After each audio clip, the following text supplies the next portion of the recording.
Hello, we're at SMTA in Minneapolis 2022. I'm joined by Steve from WPI Vision. Thanks for coming over. We haven't spoken before. No. So give me a quick rundown of what Absolutely. you do. Yeah.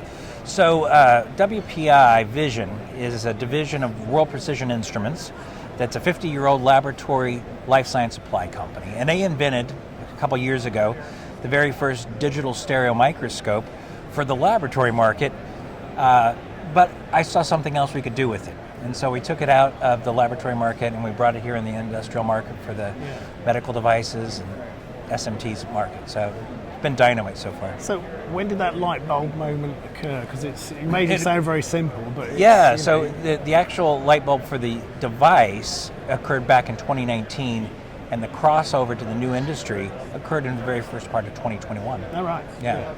Recently. Just enough time during COVID to kind of think through some stuff. Yes.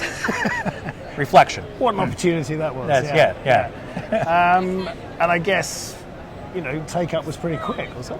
Yes, we've had a wonderful interest in the product. We've had some real nice success as we continue to roll it out. But it's, we're still getting understanding of how that unit works. But with some advantages over traditional microscopes, such as we can set the working distance from 300 millimeters down to 120 millimeters, we haven't seen a product ever do that. So there's also a learning curve to let people know that's a problem and we have a solution. Yeah. And it's quite heartening when you can go out with a solution like that is straight out of the box kind of. 3 to 5 minute setup and they're up and running. There's no more requirement to say that this is a piece of equipment that I have to learn how to use. It becomes a tool. Right. Yeah. And what that does is it drives higher throughput, greater quality, and at the end of the day, a return on investment. Yeah. So, and that's really what we're trying to do. Yeah, we are a for-profit industry. Yeah, So. That's it. And it's an industry that's under huge pressures now with lead times and everything. So All of it. So it all becomes important. Yeah. What's it like coming into this industry then? It's Exciting. So many people don't get to say, I didn't know that today. Well, I'm learning every day, so it's super exciting. I come from an optics background, I come from microscopes, so I understand what the product's capable of doing, but to get to see it from this kind of standpoint, this kind of vantage point is just really exciting for me. Yeah. And actually also, launching something like that through COVID, that was a very strange time, and it's, the shows like this suffered hugely through, and obviously, and it's only now we're getting back to normal. So you getting a good sort of throughput of people and stuff? Yeah, so I came to this show as a soft opening last year, and it was soft, but I was thrilled to see other people. I mean, that was kind of fun for me, but we're really here now having a show. I mean, we're talking to people and making deals. Oh, good. So that's exciting. Yeah, that's it, isn't it? A lot of enthusiasm. I mean, it was, the last few shows, it's been very much people said, well, people are coming and they're the people that really need to be there and want to come kind of thing. Right. But it's weird, say, there's not so many tire kickers and maybe students and that sort of thing, but they're actually what makes it quite vibrant, you realise, because, students are the next generation. It's all a soup. It's all a stew. You got to have a little bit of everything and make it work. It's good meat. Yeah.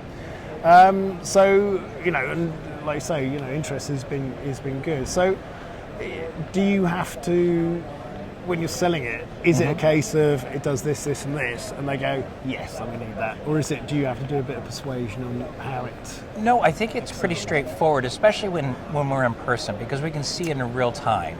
On a telephone call or when we're having a video conference, it requires further explanation, but there is a need to have something that has the ability to be further away from the object so we can work with a soldering iron or a file or a rasp. That is a need that hasn't been answered before.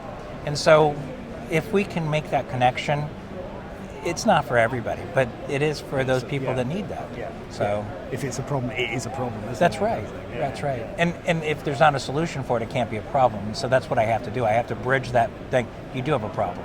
I have a solution. You're right. So are you going to be other shows coming up? And yes. International ones maybe? We'll go to Apex next, and then this show season's kind of finalized, and so we'll do some other activities closer to the Christmas holiday, but then off to Apex, I think in end of January, beginning of February. And then some other shows. We're mainly focusing on the North American and Central American market right now. We'd like to get it right in the backyard before we go elsewhere. Yeah. And since we're manufacturing in Sarasota, Florida, we have that opportunity to really listen to the customer, make improvements if we need to, and also get feedback. Yeah. And so that, that's a hugely important partnership, isn't it? It is. So, it's difficult, not to say that even the language barrier, but when you start to take product internationally, which I've done a gazillion times, you become insulated because you've lost that customer intimacy because perhaps we're not able to communicate those issues in the same ilk. So, and you've got a pretty big backyard here anyway. biggest in the world. Yeah. So, Thank you. yeah. Well, thanks for spending the time to come and talk to us. Thank you so It's much very for interesting. the invitation. Hopefully we'll see you at Appreciate Apex. it. Yeah, absolutely. Excellent. Look forward to it. Thanks so much. Appreciate the you. time. Cheers. Take